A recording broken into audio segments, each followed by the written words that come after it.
Hola, futuros cracks de la arquitectura agroindustrial. Una vez más por aquí, mis hermanitos lindos, para hablar otro poco de lo que corresponde a la planeación y modelado de plantas agroindustriales o fábricas agroproductivas o infraestructuras agroproductivas. Todo dentro de la temática general arquitectura agroindustrial. ¿Ya? El día de hoy vamos a ver acerca de la normativa madre. ¿Cuál es esa normativa madre que rige la planeación y modelado de plantas agroindustriales? Pues es el Reglamento Nacional de Edificaciones. Podríamos llamar esto como la normativa madre y también podríamos llamar normativa madre al Decreto Supremo 0798. Estos dos reglamentos, uno puede ser madre, otro puede ser padre, como lo quieran ver, estos dos reglamentos nos van a dar las pautas generales de cómo debe darse la planeación y modelado de una planta agroindustrial. ¿De acuerdo? Eh, veamos uno de ellos. En este espacio vamos a ver uno de ellos solamente.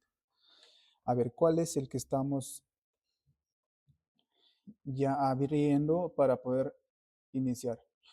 El Decreto Supremo 07, Reglamento sobre Vigilancia y Control Sanitario de Alimentos y Bebidas. Ese es el nombre de este reglamento, que nació en el año 1998.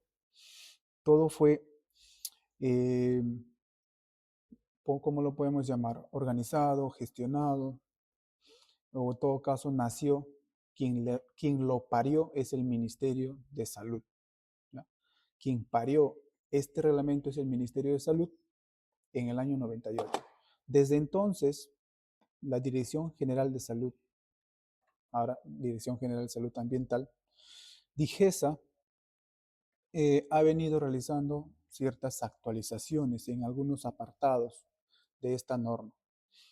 En lo que nos vamos a enfocar nosotros, vean, miren, ahí se observa el título 1, generalidades, título 2 de los organismos de vigilancia, título 3 de la producción de alimentos y bebidas, capítulo 1, dentro del título 3, dice de los alimentos de origen animal.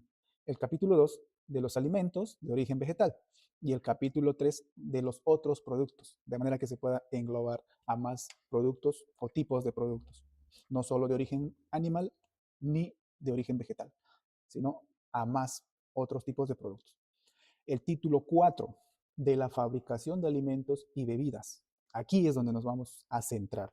Título 4, que también lleva dentro algunos capítulos. Capítulo 1 de la estructura física e instalaciones de las fábricas.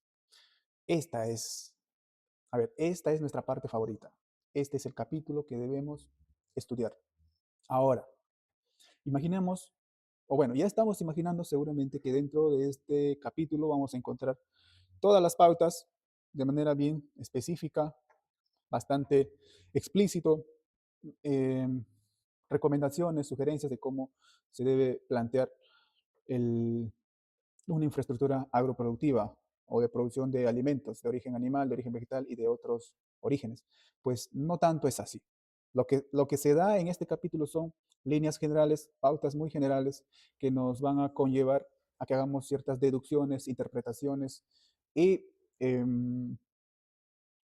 luego llevarlas a la realidad, luego comprobar, corroborar que funciona o no. ¿Ok?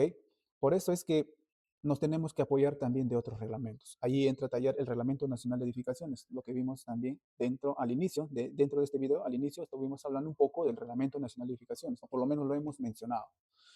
Aparte también hay otras normativas o reglamentos, también está el Códex Alimentarios, y nos van a ayudar a interpretar de una manera en la que muchos estudiosos de esta normativa podamos coincidir con los mismos conceptos o con el mismo punto de entendimiento. ¿De acuerdo? El capítulo 2 de la distribución de ambientes y ubicación de equipos. Este capítulo también nos interesa mucho porque forma parte de la planeación de una planta agroindustrial. Capítulo 3 del abastecimiento de agua, disposición de aguas servidas y recolección de residuos sólidos. También nos sirve nos va a dar muchas pautas para trabajar temas de equipamiento, equipamiento básico de infraestructura, me refiero.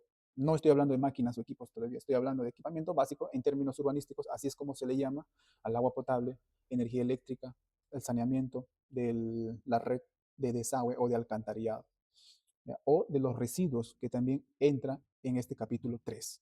El capítulo 4 de los aspectos operativos, el capítulo 5 de la higiene del personal y saneamiento de los locales, el capítulo 6 del control de calidad sanitaria e inocuidad alimentaria, el capítulo 7 de las materias primas, aditivos alimentarios y envases, el capítulo 8 de la inspección sanitaria a fábricas. Vean, todos estos capítulos son 8 capítulos dentro del título 4, nos interesan estudiarlos. Vamos a sacar más videos así como esto, en donde tengamos que explicar o graficar, porque la manera más bonita de comprender, de entender la normativa es cuando nos la grafican, cuando nos ponen ejemplos, nos ponen casos. Eso es lo que vamos a hacer. No vamos a ponernos a leer textos que luego pueden no ser bien entendidos. Vamos a hacer videos de cada capítulo, son 8 capítulos, por lo menos tenemos 8 videos, cada uno de 10, 15, 20 minutos, donde podamos graficar de manera resumida las pautas más importantes que siempre se deben considerar. ¿Y por qué yo, a opinión o a modo personal, por qué yo tendría que darles a ustedes las fijas? ¿O quién dice que yo sé cuáles son las fijas?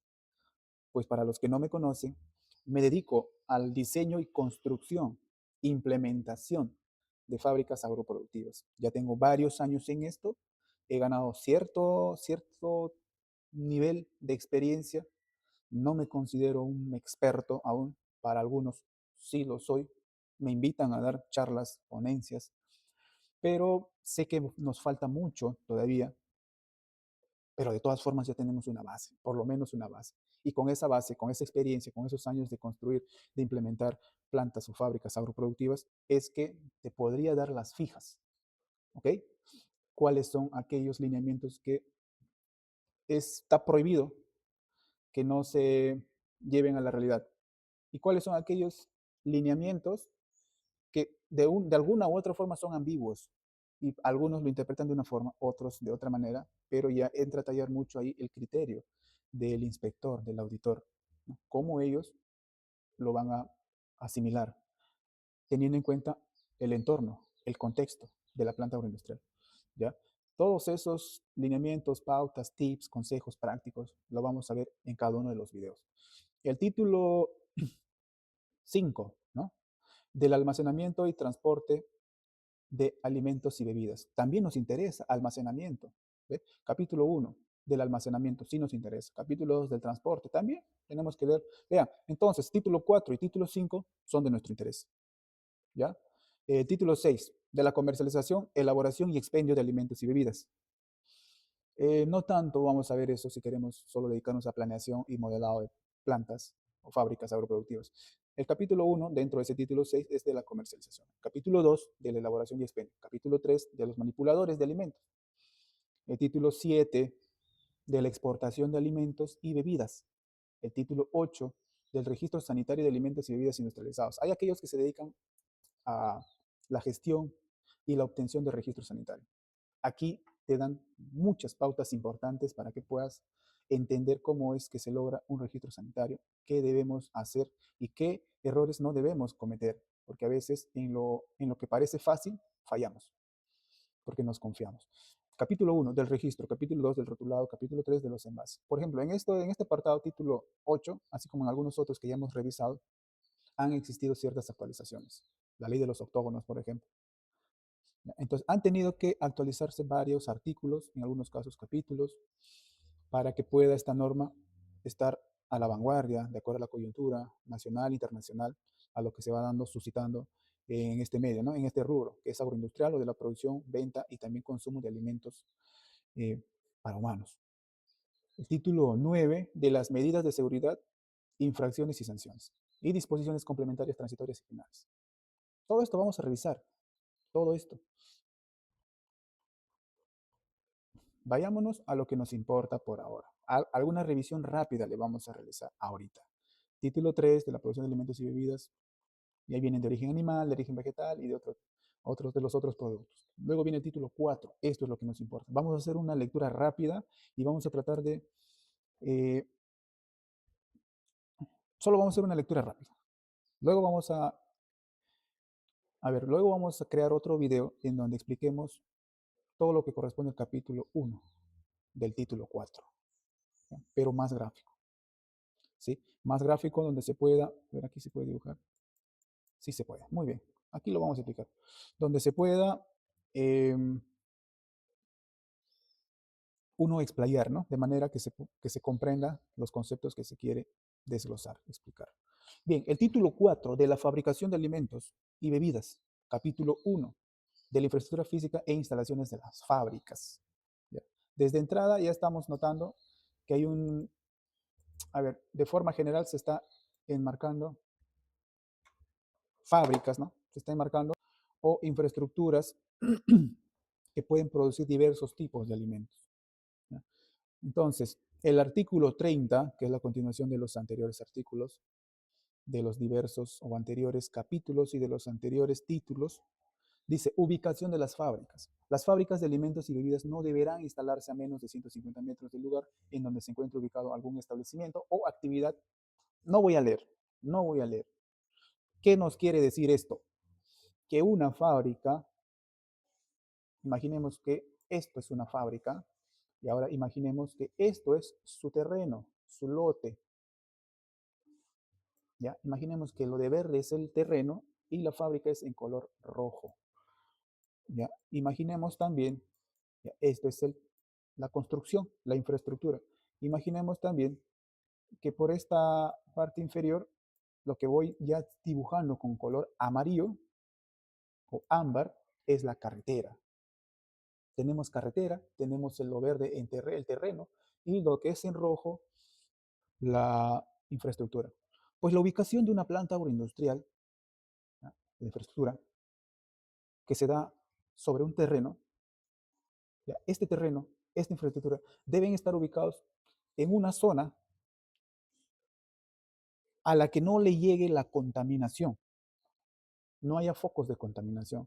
150 metros de distancia debe existir entre ese terreno y la infraestructura que genere contaminación, o el establecimiento que genere contaminación, o cualquier otra actividad, simplemente, en donde se dé contaminación a nivel de gases contaminantes, a nivel de aires contaminantes, a nivel líquido, puede ser los lixiviados, DBQO o DQO, puede ser a nivel de residuos sólidos también. Entonces, ¿a quiénes podemos considerar focos de contaminación? Un botadero de basura, se generan o se emiten gases, olores, insectos, ¿no? Contaminación biológica también. Hay una serie de agentes contaminantes que pueden, si la tenemos cerca, imaginemos un botadero de basura al costado, esto eleva, primero origina y luego eleva el riesgo de contaminación a la infraestructura que está cerca. Insectos pueden ingresar, aves, roedores pueden ingresar, plagas pueden ingresar de alguna forma o hacer ingresar los gases, los aires, la dirección de los vientos, pueden hacer ingresar contaminación a la infraestructura. Por eso es que no deben existir, mire, estoy mencionando solo un foco de contaminación, un botadero de basura. Una planta de tratamiento de aguas residuales también es considerado foco de contaminación. Rellenos sanitarios es contaminado foco de contaminación. Planta de tratamiento de residuos sólidos es considerado foco de contaminación. Un camal es considerado foco de contaminación. Y así pueden existir diversas actividades o establecimientos que generen focos de contaminación o que son focos de contaminación que generen contaminación o riesgo de que se contamine los alimentos o bebidas que se produzcan dentro de un establecimiento cercano. ¿Ya? Es por eso que se recomienda existe una distancia de 150 metros, mínimamente. ¿Qué más nos dice esta normativa? Ya, todo esto, este texto, todo esto que ven, refiere a lo que acabo de graficar. Luego, la exclusividad del local. Vayamos con el mismo ejemplo. Ya, mira, ya estamos revisando esto. Ahora vamos con esto, exclusividad del local. ¿Qué significa exclusividad del local? Significa que este terreno debe ser usado para una planta agroindustrial o una fábrica agroproductiva. Si queremos producir yogures, ahí se tiene que producir yogures. Si queremos producir quesos, ahí se tiene que producir quesos. Si queremos producir chocolates, ahí se tiene que producir chocolates. Si queremos producir néctar, ahí se tiene que producir néctar. No debemos construir dentro de la infraestructura o cerca, pegado a la infraestructura, y que esto esté conectado, la infraestructura productiva, con, perdón, la nave de producción, la nave de procesos, no debe estar conectado con esa otra, ese otro ambiente, esa otra área en donde vayamos a realizar otro tipo de actividad muy diferente. No vamos a querer usar como vivienda un pedazo de lo que está destinado a planta agroindustrial. No podemos utilizar otro espacio adosado y que estos estén conectados, ¿no? Aquí vamos a usar como vivienda, vamos a usar como cochera, como tienda, y aquí como planta agroindustrial. No se puede hacer eso. Por eso se recomienda la exclusividad del local. Lo que dicen textos yo lo estoy graficando. ¿Ya? Exclusividad del local, ya saben ustedes. A mí me gusta que mi novia o que mi futura novia sea exclusiva. Es decir, que no le guste cualquiera, que no esté andando con cualquiera, que no esté andando con uno y con otro y con todo el mundo. No, exclusivo, exclusivamente agroindustrial, que sea exclusivamente de la carrera de industrias alimentarias, o exclusivamente de la carrera industrial, o de la carrera de ingeniería química, o de la carrera ingeniería agroindustrial, ya lo dije, ¿no? Industrias alimentarias. Entonces, eso es la exclusividad del local. ¿Ya? ¿Se entendió? Sí, se entendió. Muy bien. Déjame tu like, no te olvides, déjame tu like, comparte en cualquier red, comparte este video a cualquier persona, eso me motiva a seguir haciendo este tipo de contenido, ¿cierto? Vías de acceso. Hablábamos acerca de la accesibilidad, ¿ya? Accesibilidad. Esta accesibilidad al terreno o a la infraestructura debe ser favorable para la llegada de vehículos con materia prima, como para la salida también de productos ya terminados, ya elaborados hacia los mercados. ¿Qué es lo que se observa? En la práctica, en la realidad, ¿qué observamos? Observamos infraestructuras que tienen vías de acceso muy angostas o muy difíciles de acceder. Hace poco estuvimos en una planta de producción de café a nivel primario, es decir, lavado, fermentado, secado el café, después de haber cosechado, después de haberse cosechado. Y este café se daba en la misma finca donde está la parte agrícola, donde se produce el café, cerezo. Ahí nada más se cosecha, se lleva a un espacio, un área habilitado, acondicionado, donde se hace ese proceso primario para la obtención de café, hasta el secado, café seco, 11% de humedad. Desde ahí, para llegar a la pista, a la carretera que va a conectar con otro distrito, con otras ciudades o con otros pueblos, había como media hora de distancia. Y el camino era en senderos, subidas y bajadas, más subidas que bajadas, en barro, en charco, cuando llueve es peor. Entonces, eso va en contra de lo que estamos viendo. Accesibilidad. No hay un buen acceso. Tienes que sacar el café en los costales cargando, cargando. No hay manera de que entre un vehículo hasta cierta parte y luego puedas con ello ayudarte a sacar producto. Imaginen en plantas agroindustriales donde no hay cómo hacer llegar la materia prima. Por eso es que en alguna parte de todo esto vamos a hablar acerca de la ubicación también, pero ya hablar sobre la fuente de materia prima, cómo llega a la infraestructura.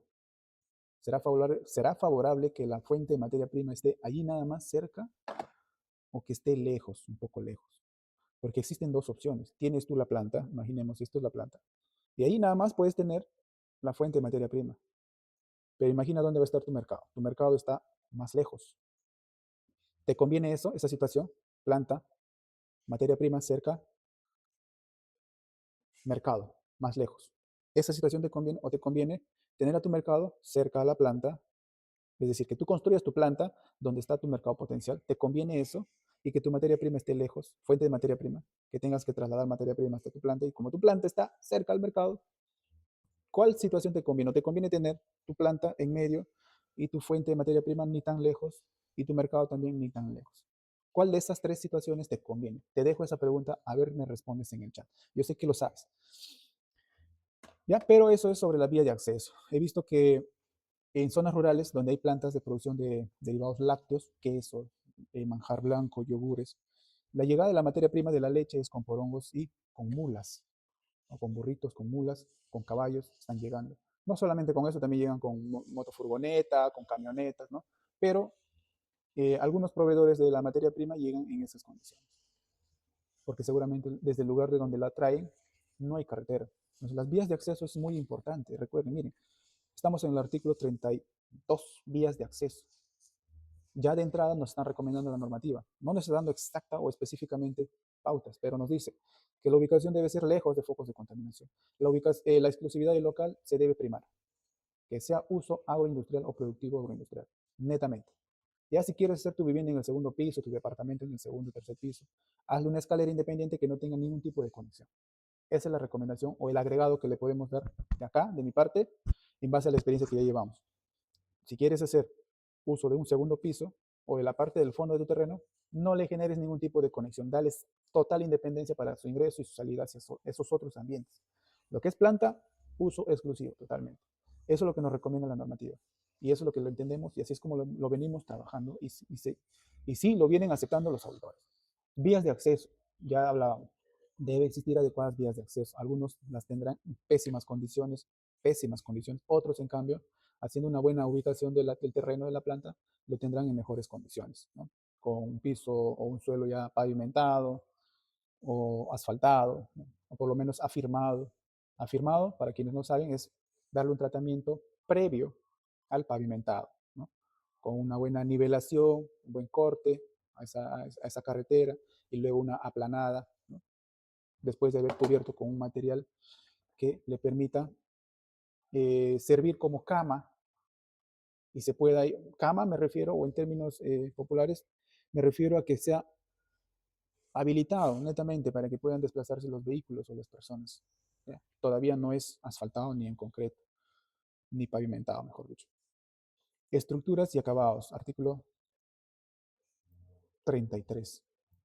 La estructura y acabado de los establecimientos dedicados a la fabricación de alimentos y bebidas deben ser construidos con materiales impermeables. Ya, yo ya lo sé, y ustedes también, después de este video. El artículo 33, para no pasármela leyendo, lo que dice, estructura y acabados. Estructuras, paredes, piso, techo, resistentes, ¿ya? Que den o brinden seguridad, estabilidad, buena resistencia. Acabados, la superficie última de las paredes, de los pisos, de los cielos rasos o de los techos, o de las puertas, o de las ventanas, o de los sumideros, o de las mismas máquinas, equipos agroindustriales. Todos esos acabados deben ser en un material que facilite la higiene, la limpieza, la desinfección.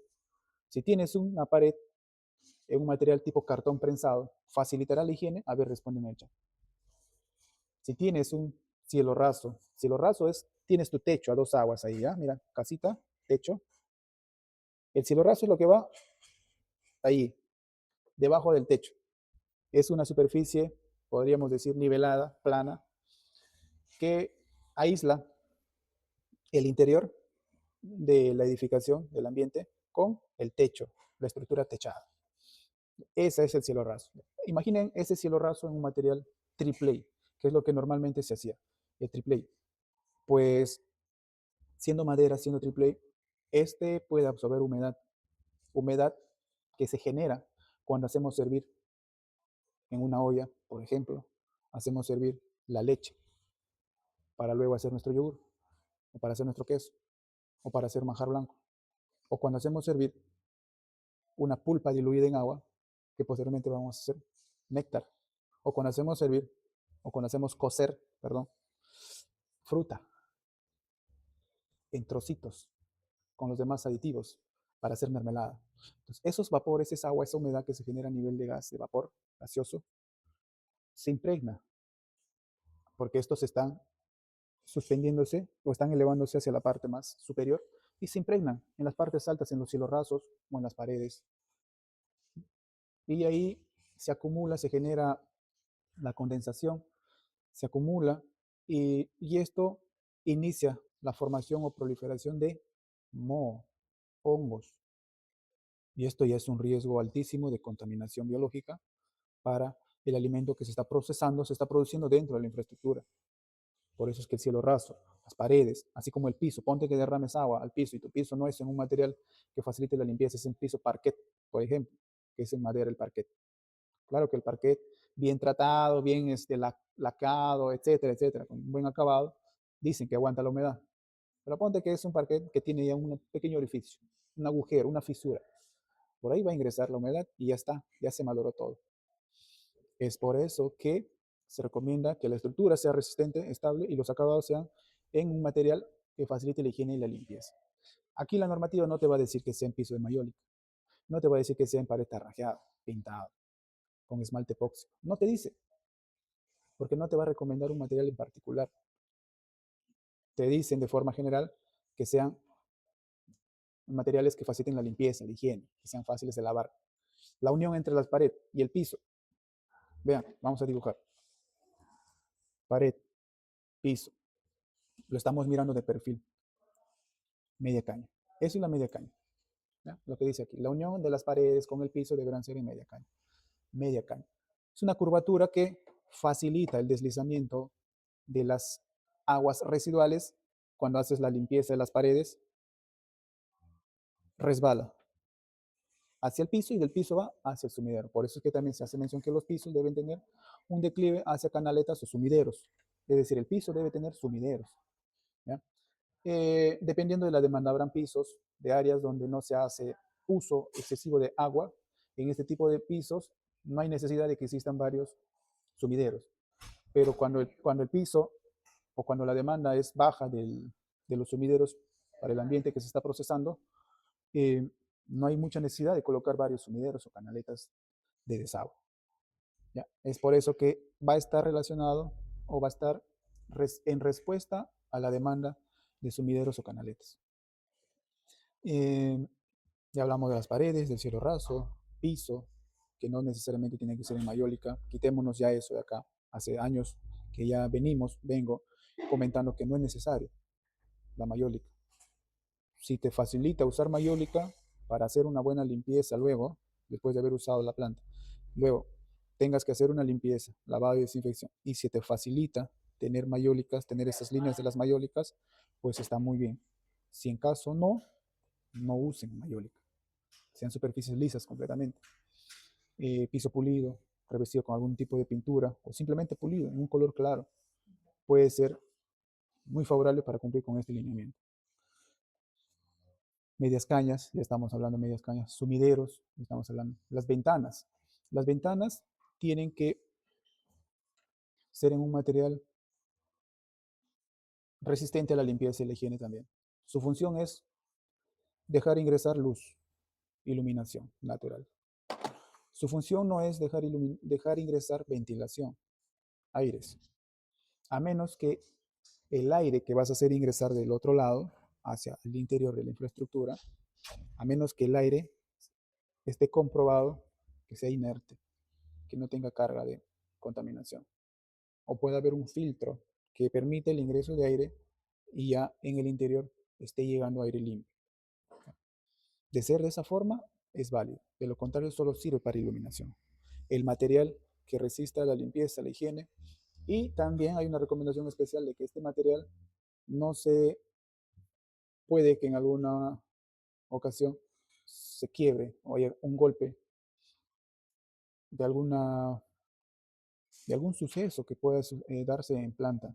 Y esto no debe quebrarse, astillarse, porque sería muy complicado luego recoger al 100%. Es más, si tenemos una mesa, tenemos una marmita, una olla, un bowl o algún recipiente con alimentos cerca, pues va a existir un riesgo altísimo de contaminar el alimento con un material astilla de vidrio.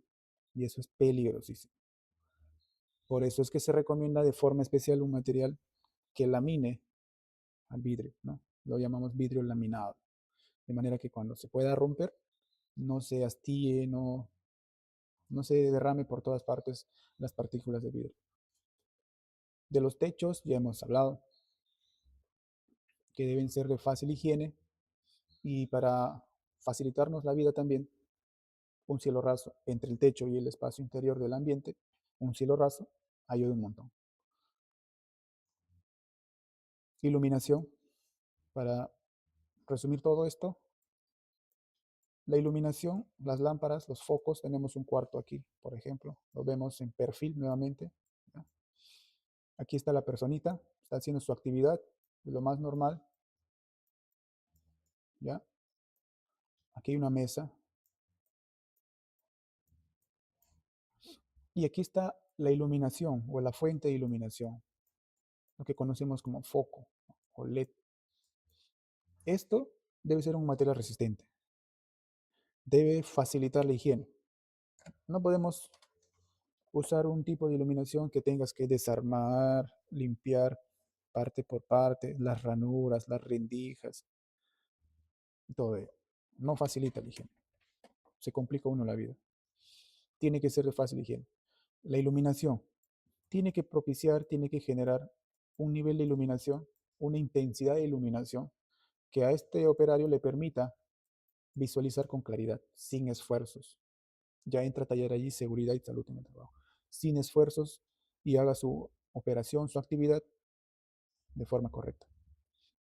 ¿Cómo se mide esa intensidad de iluminación? Con esto, con los grados lux. Este, a ver, ese factor de medición, lux, nos ayuda a determinar la intensidad de iluminación. Imaginemos que 540 lux es bien iluminado, muy bien iluminado. 220 lux es bien iluminado, o sea, esto es muy bien iluminado, bien iluminado. Y 110 es iluminado, lo óptimo, lo necesario.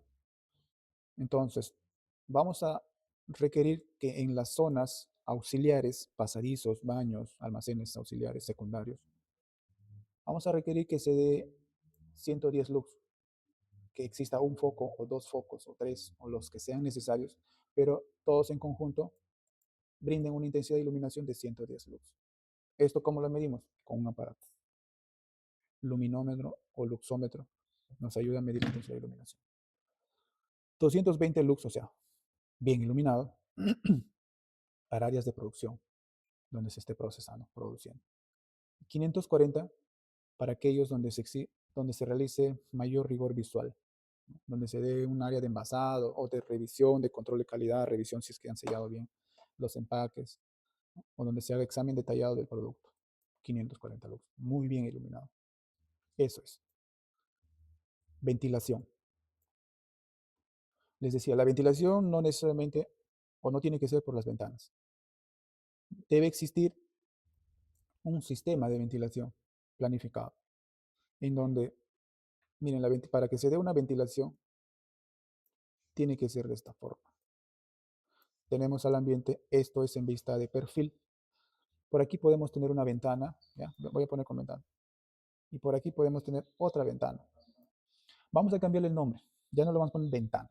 En arquitectura lo llamamos ducto o vano. ¿Ya?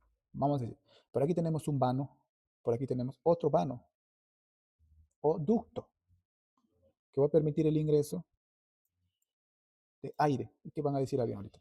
Pero si habías dicho que no se puede hacer ingresar por ventanas. Eso no es ventana, es ducto.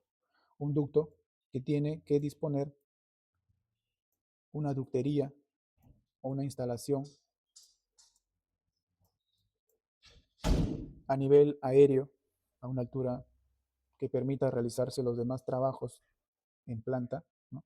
Estos ductos tienen que estar a nivel aéreo, cerca al cielo raso o al techo, en donde existan aberturas para que por ahí salgan o ingresen, en todo caso, ingresen aires que vienen desde el exterior. Pero aquí, por eso les decía, tiene que ser un sistema. Aquí existiría filtro, de manera que el aire que va a ingresar se está filtrando.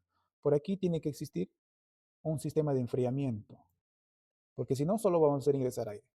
Si no existiera el sistema de enfriamiento, solo ingresa aire y luego tiene que darse también la salida, ¿no? Un extractor de aire, lo que conocemos. Otro sistema de extracción. Puede tener por aquí, puede tener por aquí también. por donde ya va a recoger.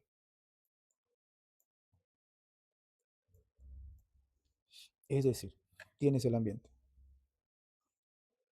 Por un extremo ingresa aire filtrando. Hay una tubería cuadrada, tiene aberturas y esto hace que ingrese aire al ambiente.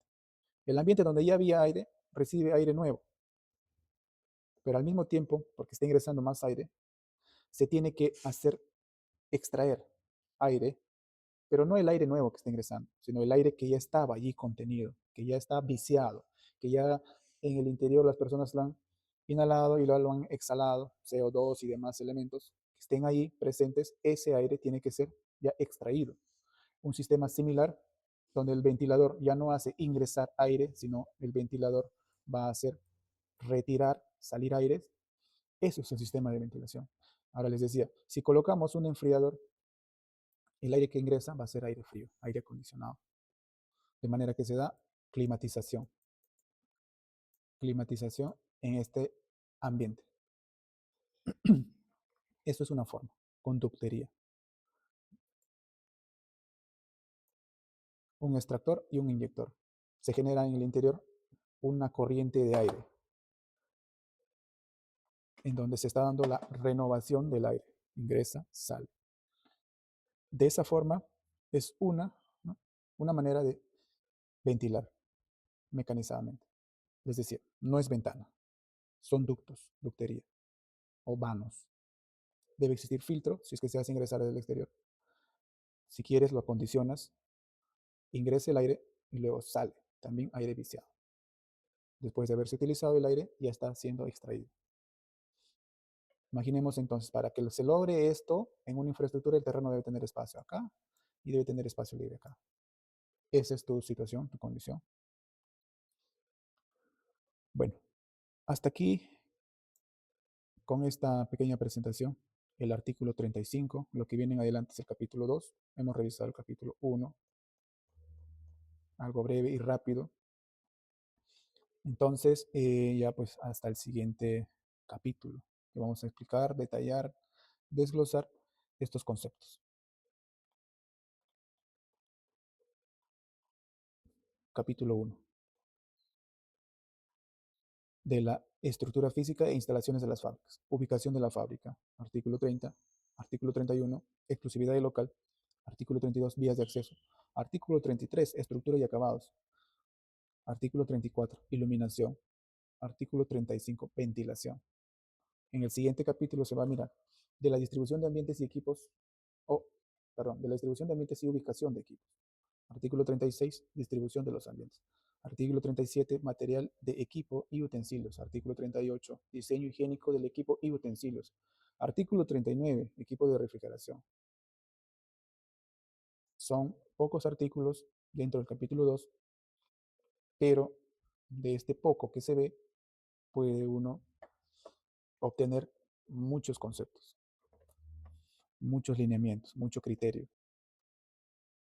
Capítulo 3, ya también más adelante vamos a ver. Bien amigos, entonces hasta aquí nos quedamos. Ya nos estamos encontrando en el siguiente video. Gracias.